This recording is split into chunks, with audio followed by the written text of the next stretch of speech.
Back to Julie by Richard Wilson. Narrated by William Skye.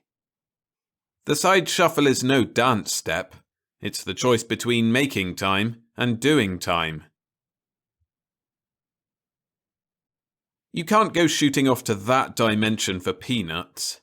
I don't want to give you the impression that peanuts are in short supply here, or that our economy is in the fix of having to import them sidewise.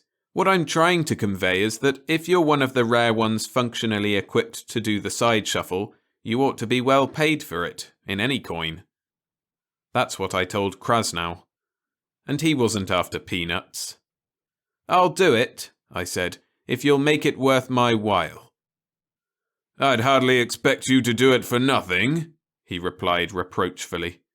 "How much do you want?" I told him.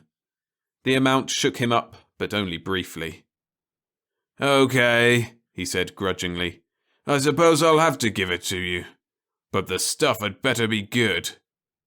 "Oh, it is," I assured him. "And you don't have to be afraid, because I couldn't possibly skip with the loot. I'll have to travel naked. I can't get there with so much as a sandal on one foot or a filling in a single tooth. Fortunately, my teeth are perfect." Sweat poured off Krasnow's florid face as he worked the combination of his office safe. His fat jowls quivered unhappily around his cigar while he counted out the bills. 10% was cash in advance, and the rest went into a bank account in my name. I paid off a batch of bills, then stripped and did my off to Buffalo. Honest John Krasnow was a crooked district attorney who wanted to be governor and then president. He had the machine, but he didn't have the people. And because he needed the people, he needed me. I had been to this other dimension, the one on the farthest branch of the time tree, and I could give him what he wanted. Krasnow found out about it after I was hauled up in front of him on a check-kiting charge. I'd had something of a reputation before I got into difficulties, and in trying to live up to the reputation, I had done some plain and fancy financing. Nothing that 15 to 20 grand wouldn't have fixed, but while I scrounged around trying to get cash, I kited a few checks. They pyramided me right into the DA's office, where Krasnow was properly sympathetic. "How," he asked, "could a man of your standing in the scientific world stoop so low?" It developed into quite a lecture, and even coming from Krasnow it made me feel pretty low. So I began explaining. I told him where I was born and where I went to school, and where I had taken my sabbaticals, including this other dimension. And Krasnow believed me. I can't account for it, except possibly because he knew he was a crook and knew I wasn't one, exactly. Anyway, he believed me, and we made the deal, and I did the side shuffle as agreed. The journey to that other dimension is not a pleasant one. It does disturbing things to the stomach, and you see everything thin and elongated as if you're sitting too far to the side in a movie theatre. I got there, however, and waited for the hiccups to subside. Hiccupi laterali, I had called them when I considered writing an article for the medical journal after my first trip. With the hiccupi gone, I stole some clothing, which was one of the riskiest parts of the program, and waited for morning. I didn't have any money, of course, so I had to hitchhike into town. I could have stolen myself a better fit, but people aren't clothes conscious in that dimension. They're more interested in what you are and what you can do. The driver of the car that gave me a lift asked, "And what is your field of endeavour?" I told him, "I am able to eliminate the long wait in ivory production by accelerating the growth cycle of elephants." He was deeply impressed and tipped me handsomely. I was less impressed with his talent for growing cobblers corn, and therefore had to return only a small part of the sum he gave me. The world of this dimension had developed some remarkable parallels to Earth. I mean our Earth, which falls into what I have designated Timeline 1.1, since it's the Earth with which I am most familiar.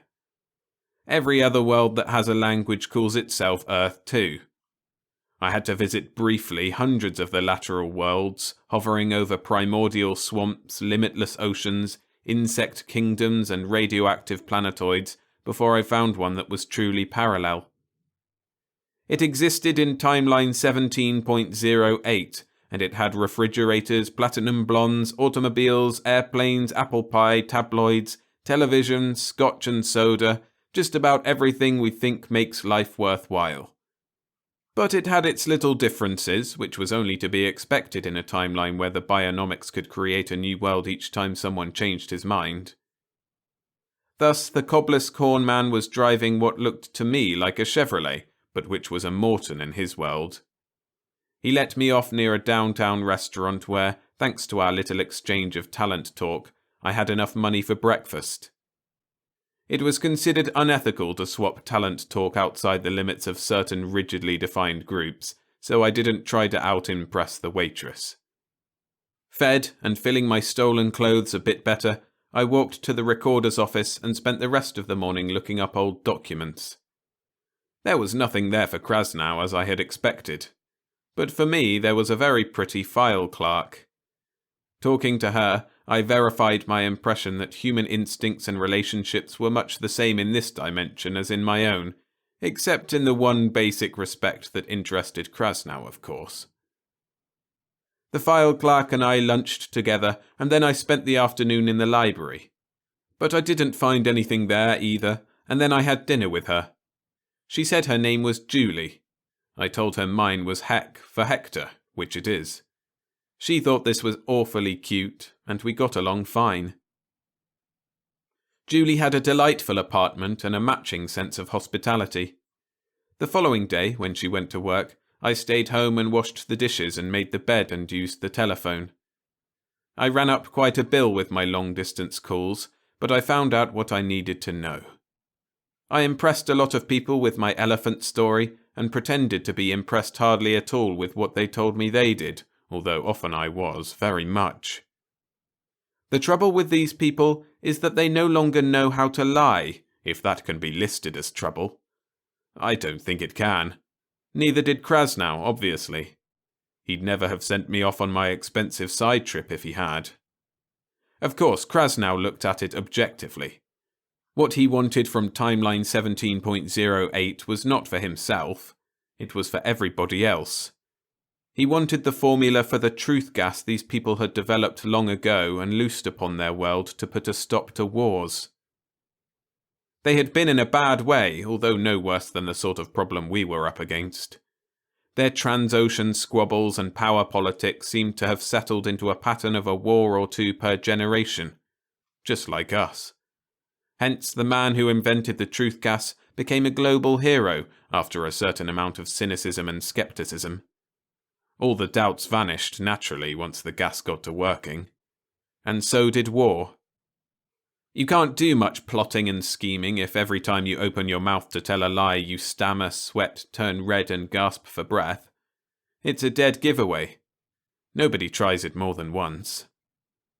1 or 2 men had tried to nullify the gas or work out a local antidote, either as a pure research project or through power madness. But because they had to state their purposes as soon as they thought of them, they were put away. Neat. Very neat. What I wanted was the formula for the truth gas. Its location wasn't exactly a secret in this land of complete candour, but it wasn't writ large on any wall for all to see either. They kept it in their capital, located about where our Omaha is, on file among the vital statistics. I took a superjet out there. I had no trouble posing as a historian entitled to the facts. The gas didn't work on me, you see, because it was adjusted to the physiology of that timeline. There was just enough difference between us for it not to make me stick to the truth.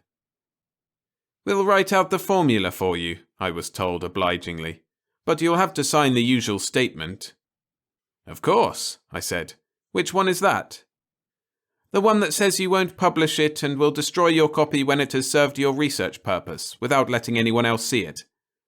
"Oh, that statement," I said. I signed freely, told my elephant story, and departed in an aura of goodwill. The jet got me back that same evening. Julie fixed me up a snack, and we discussed how pretty she was and how nice I was. I had everything Krasnow wanted now. I felt pretty good about it because there was nobody else who could have done the job for him, and because it wasn't spying, really. Earth 1.1 on the timeline is well enough for Krasnow, I'm sure. Besides, dimensions don't have wars with one another. Too many things can go wrong. Julie was lovely, and I hated to leave the next morning, but it was my job. I told her, "I'm afraid I have to leave town for a bit, dear, but I'll be back very soon. Business, you know." Being a 17.08 girl, Julie had no reason to doubt me. "Make it very soon," she whispered, her lips close to my ear. So I came back, and now Krasnow has what he wants. He's delighted, as he should be. I've made up the gas for him and adjusted the formula so that it will work on people of our timeline. It's high-power stuff, and a little will go a long way. I also made up an antidote for him. This was easy, since I could work on it without feeling any compulsion to tell everybody what I was doing and why. Krasnow plans to release the truth gas just before the state convention. He'll be nominated, of course, and after November he'll be governor. With everyone else compelled to tell the truth, it should be a cinch for him. He's a patient man, honest John Krasnow is, and he's willing to wait 4 years for the presidency. I ought to be happy too. With the money Krasnow gave me, I've been living in the style to which I've always wanted to be accustomed. He has offered me a place on his staff and, somewhat superfluously, the use of his antidote. Naturally, the reason he was so magnanimous was that he doesn't want anyone else around who knows his gimmick and might have to tell the truth about it. But I have had enough of this dimension now that Krasnow has what I promised him. He's going to use it tomorrow, and if I know honest John, and I do, not even the presidency will be big enough for him. So I'm going back to Julie. There are some obvious questions in your mind, I know, such as, why did I get the formula for Krasnow knowing there was no way for him to prosecute me while I was in Julie's dimension? And what made me come back? In short, what was in it for me? Let's call it research. Krasnow is a big-time operator. I've always been, you might say, in the peanut end of the game. He had a great deal to teach me, and I'm happy to say, was an apt pupil. You might speculate on what's in it for you, because, if you ask me, anybody who can do the side shuffle should do it before Krasnow becomes president. However, don't go to 17.08 unless you want to swap one Krasnow for another. The fact is that I've learned I can be one in Julie's dimension. After all, their formula doesn't work on me, but I can assure you that it will work on you.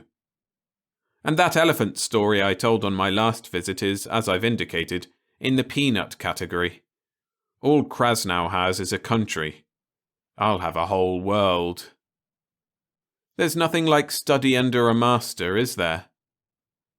I should be back to Julie by midnight if I start now.